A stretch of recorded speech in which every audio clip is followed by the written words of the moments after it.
Before we begin today's story, I need you to listen for just a moment. Many of you have been asking us to continue this channel, and that truly means a lot. We know these stories matter to you.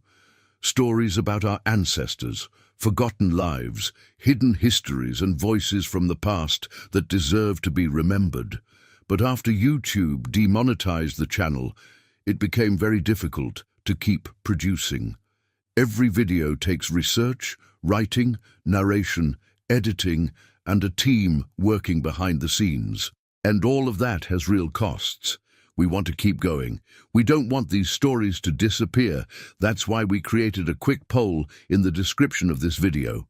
Your answer will help us decide the future of this channel and the best way to continue.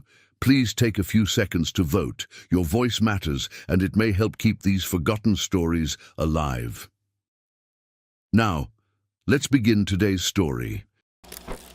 The air on Shadow Creek Plantation hung thick with the scent of tobacco leaves drying in the autumn sun of 1837.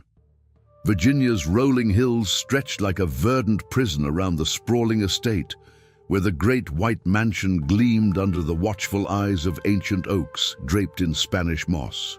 Colonel Harlan Beaumont, a stern widower turned remarried master of over 200 souls, strode the veranda with the confidence of a man who believed the world bent to his will.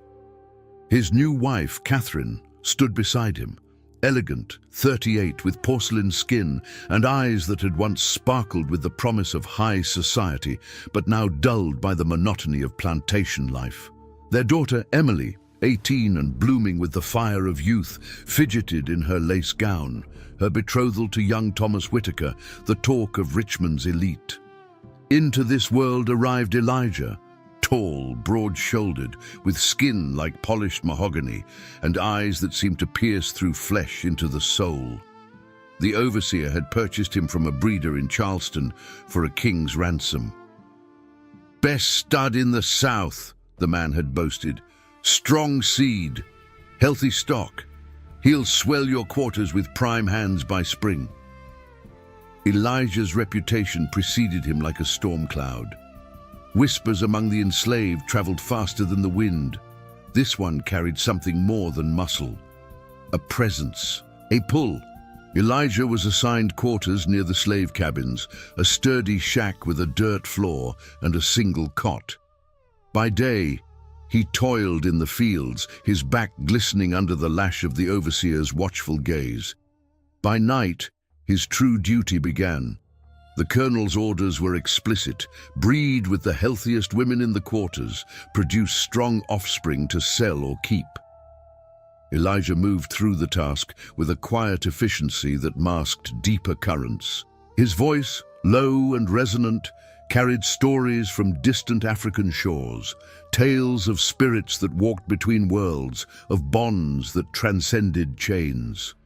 The women listened, drawn despite themselves. Catherine first noticed him during a routine inspection of the quarters.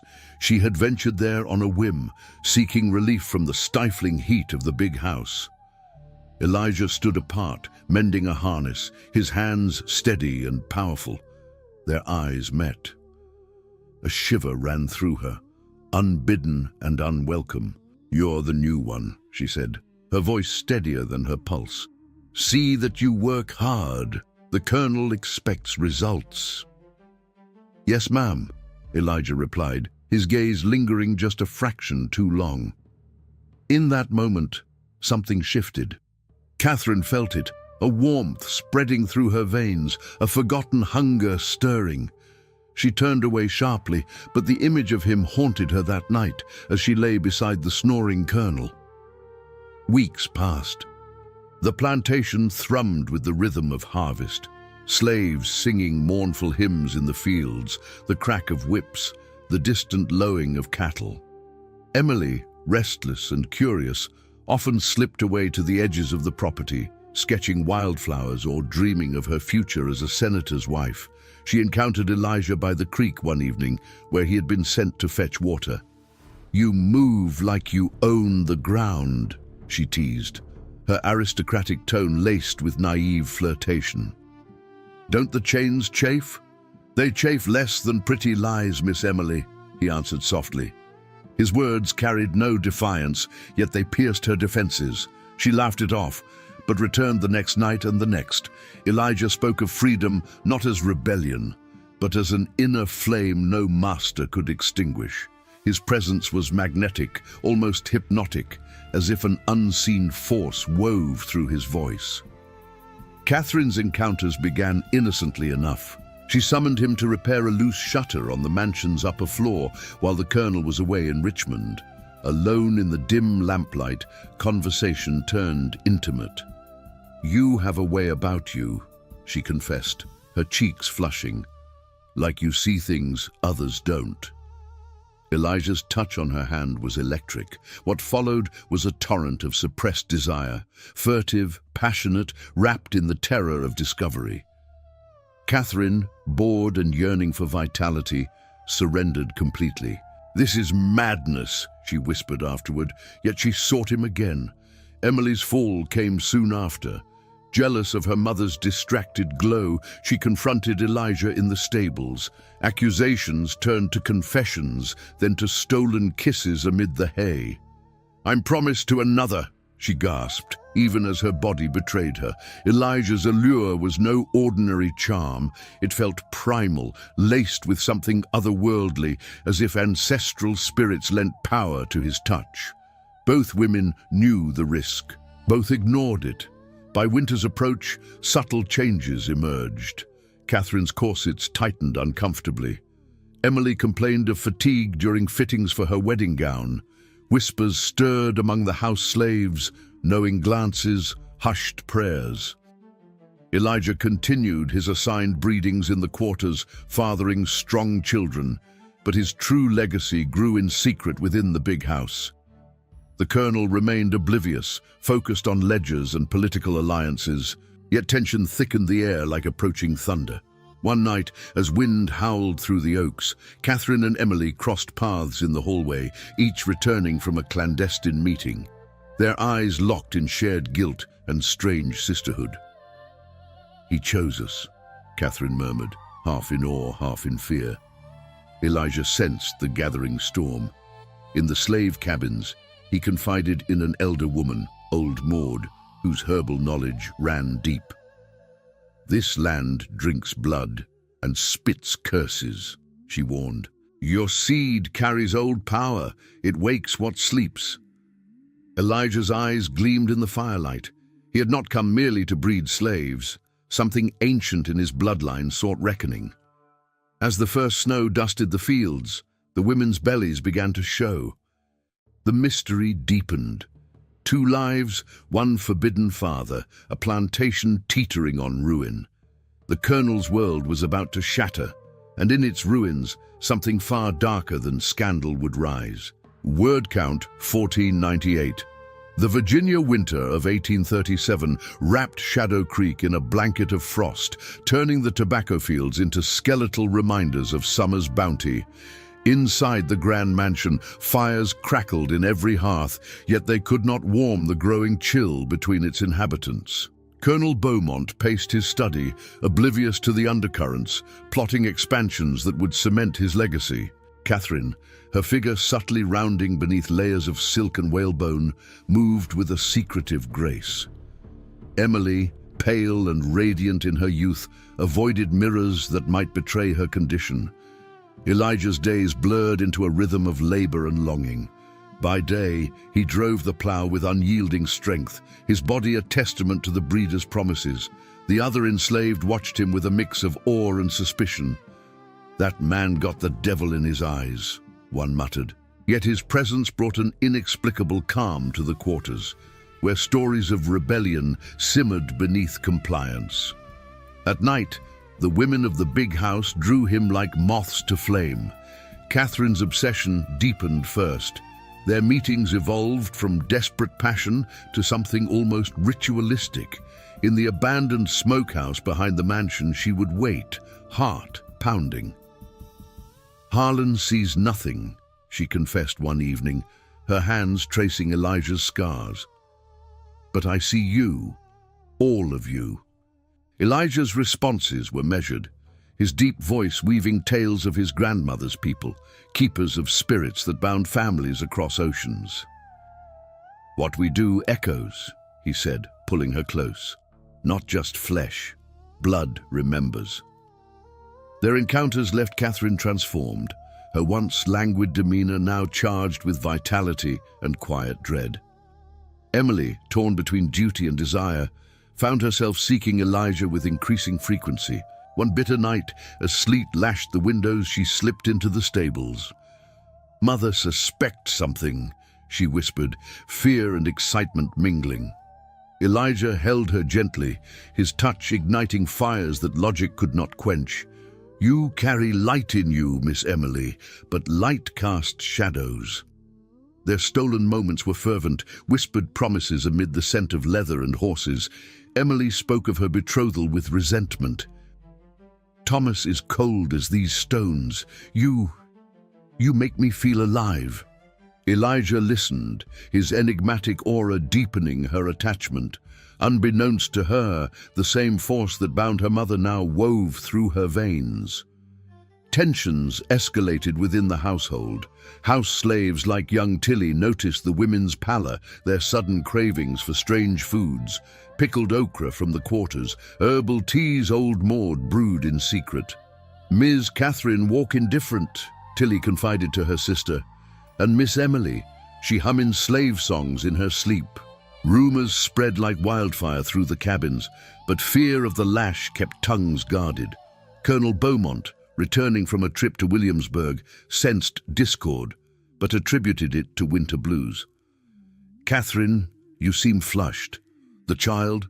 No, our future." He laughed heartily, unaware.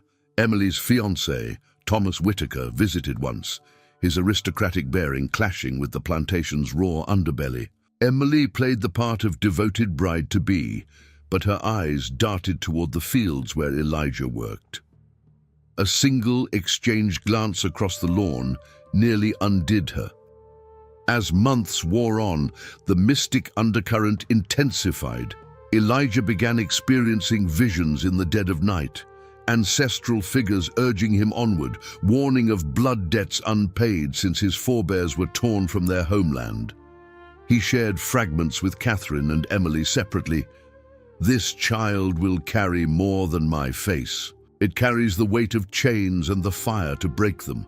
The women, entangled in their dual pregnancies, found solace in each other's silent complicity. Late one night, they met in the parlor while the colonel slept. "We are bound now," Catherine said, placing a hand on her daughter's arm. "By him, by them." Emily nodded, tears glistening. "What have we done?"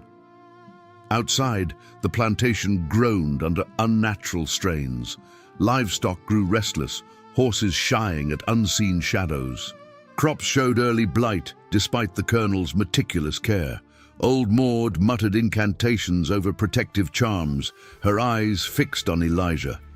"You waken the old ones, boy. They hungry for justice." The mystery of Elijah's power loomed larger.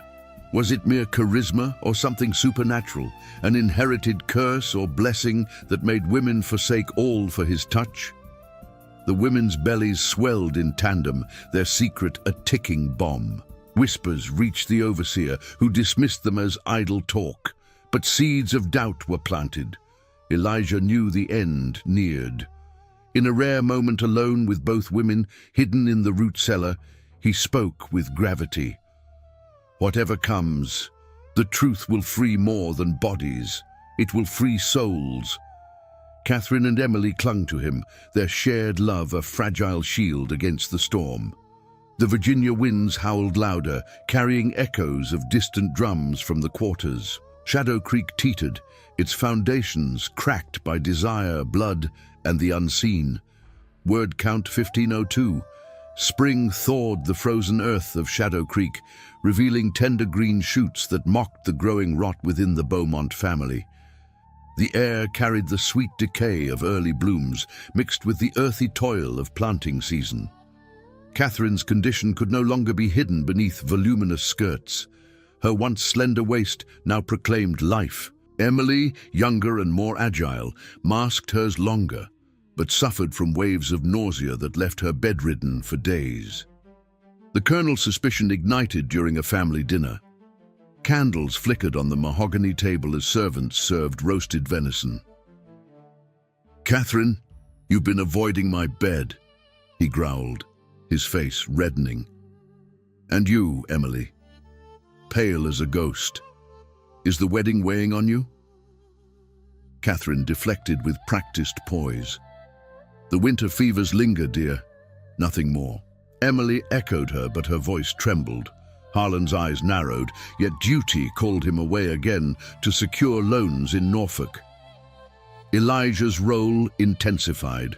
He was called upon more frequently for special duties, breeding prized field hands while his true offspring grew in forbidden wombs. The enslaved community buzzed with knowledge. Old Maud confronted him by the river. "2 white babies comin', you playin' with fire from the other side." Elijah's reply was calm. "Fire purifies, Maud, or consumes."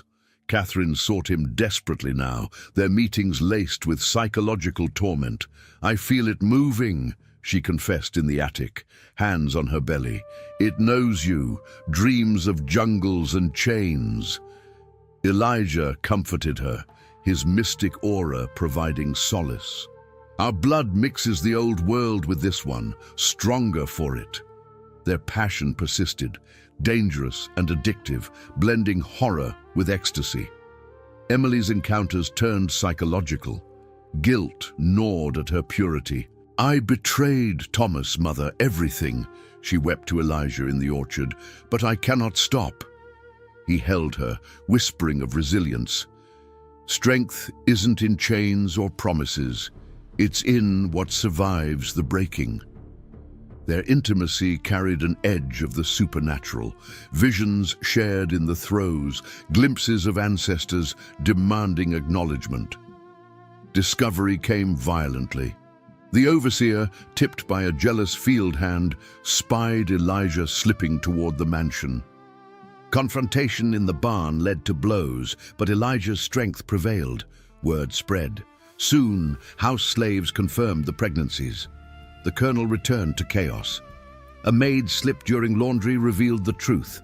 Identical swellings, synchronized cycles. Harlan's rage was biblical. He summoned Catherine to his study. "Whore with a nigger buck?" She stood defiant, the mystic pull emboldening her. "He gave what you never could, life, fire." Emily faced similar wrath, her betrothal crumbling as letters flew to the Whitakers. Scandal rippled through Virginia society. Invitations dried up. Whispers of Beaumont degeneracy spread. Elijah vanished that night. No trace, no struggle. Guards swore the gates remained locked. "Like smoke," one said. The colonel ordered floggings, searches, but nothing. The women's bellies continued to grow, twin curses on the household. Psychological horror deepened. Catherine and Emily, isolated, turned to each other. "He's still here," Emily insisted, hearing phantom footsteps. The plantations suffered. Fields flooded inexplicably. Slaves fell ill with wasting sickness. Horses found dead, throats unmarked. Whispers in the wind, female voices intertwined, ashamed yet yearning. Old Maud's rituals intensified, herbs and chants warding the big house. His spirit lingers. Blood calls blood. The mystery central, not mere infidelity, but a supernatural lineage awakening vengeful forces from slavery's sins. Word count 1497. Summer scorched Shadow Creek, the sun beating down on wilting crops and frayed tempers. The scandal had erupted fully. News reached Richmond papers in veiled terms, prominent Virginia family besmirched by low intrigue, ruining alliances. The Whitaker engagement dissolved in fury, Thomas's father threatening legal action. Colonel Beaumont, humiliated, drank heavily, his once commanding presence reduced to bluster and violence. Catherine and Emily, confined to quarters under guard, endured interrogations. Who was he truly? Harlan roared. Catherine's answers carried defiance laced with mysticism, a man who saw our emptiness and filled it. Emily broke down, describing the irresistible pull, the way Elijah's eyes held centuries. Psychological strain mounted. Mother and daughter shared nightmares of pursuit, of bloodlines merging in unnatural ways. Elijah's disappearance fueled legends among the enslaved. He walked through walls, they said. Searches yielded nothing. The colonel's orders for his capture went unanswered.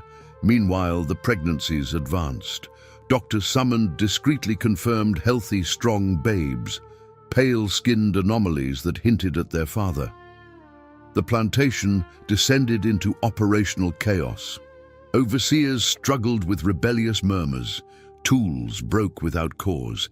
At night, apparitions flickered, a tall shadow with piercing eyes. Catherine awoke screaming Elijah's name. Emily found scratches on her arms resembling ritual marks. In a pivotal confrontation, Harlan dragged both women to the whipping post, threatening to expose them publicly. "You've destroyed us!" But as he raised the lash, wind gusted unnaturally, knocking him down. The women clutched each other. "He protects us still," Catherine whispered. Revelations trickled. Elijah's backstory, pieced from traders, spoke of a lineage tracing to powerful conjurers.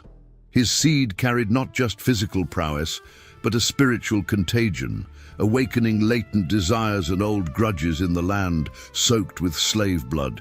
Support came unexpectedly from within. Tilly, the maid, risked all to smuggle messages and herbs. "We all chained somehow, Ms." He showed a way out. This human connection bolstered the women's resolve amid horror. The chapter climaxed with the first labor pains, premature under stress, setting the stage for births amid supernatural turmoil. Word count, 1504. Labor struck like judgment on a humid August night. Shadow Creek's mansion echoed with screams. Catherine's first, then Emily's hours later. Midwives from the quarters under threat attended. 2 sons born days apart, both with striking features, light skin, curious eyes hinting at their sire.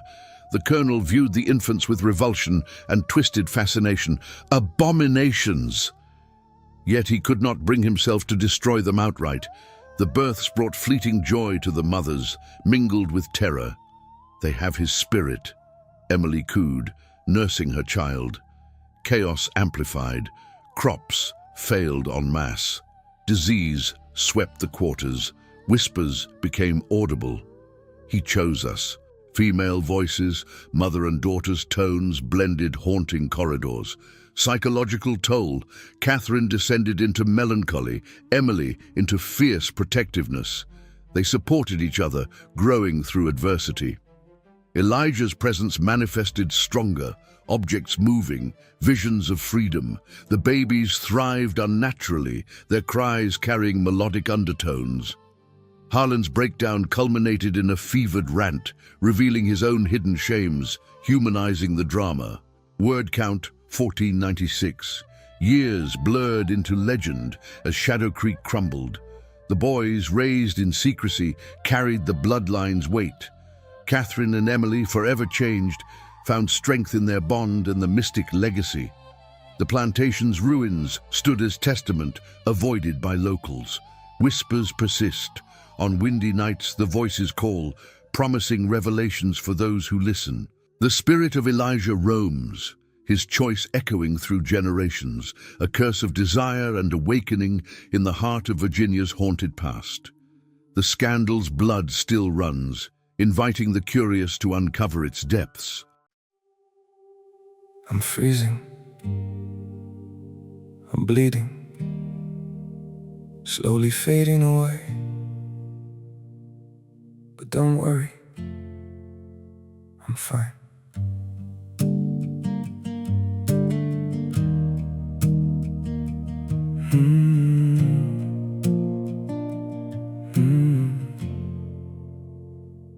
The cold has settled in my heartbeat, like winter living in my veins.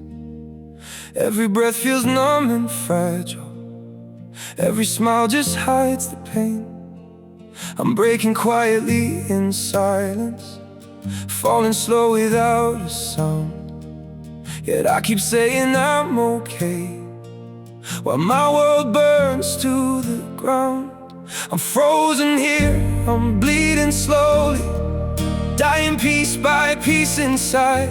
But I still whisper, it's alright, just to keep you from goodbye. I'm shattered, love, but don't you worry, I'll pretend till my last breath. Even while my soul is fading, I'll say everything's okay. Maybe pain just learned to live here, maybe sorrow feels like home. So I wear my wounds like armor and survive them all alone. I'm frozen here, I'm bleeding slowly, dying piece by piece inside. But I still whisper, it's alright, just to keep you from goodbye. I'm shattered, love, but don't you worry, I'll pretend till my last breath. Even while my soul is fading, I'll say everything's okay. If you ever see me smiling, no, it's just my last defense. 'Cause sometimes love means hiding how much you're suffering. No,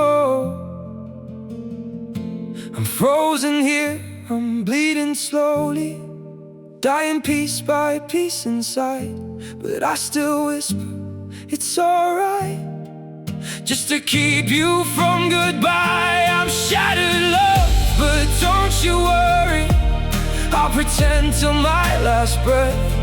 Even while my soul is fading, I'll say everything's okay.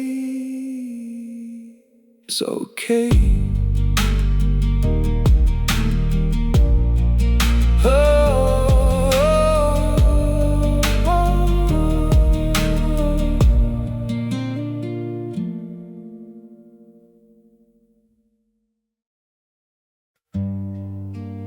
Some days feel off, like I'm standing but still falling. A little pain, a little tired, and no one to tell it all to. There are days that feel unsteady, like I'm drifting out of place. Every step just feels so heavy, with a smile I have to fake. A little hurt I keep inside me, a little weight I always hide, and 1,000 quiet worries I've been holding deep inside. There's no one here to tell it to, no one who would understand. So I carry all these feelings like they're slipping through my hands. A little broken, little lost, trying hard to just get through. All these nights I stay awake with everything I never say to you. I keep walking through the silence like it's all I've ever known. Every crowded room reminds me how it feels to be alone. There's no one here to tell it to, no one who would understand. So I carry all these feelings like they're slipping through my hands. A little broken, little lost, trying hard to just get through. All these nights I stay awake with everything I never say to you.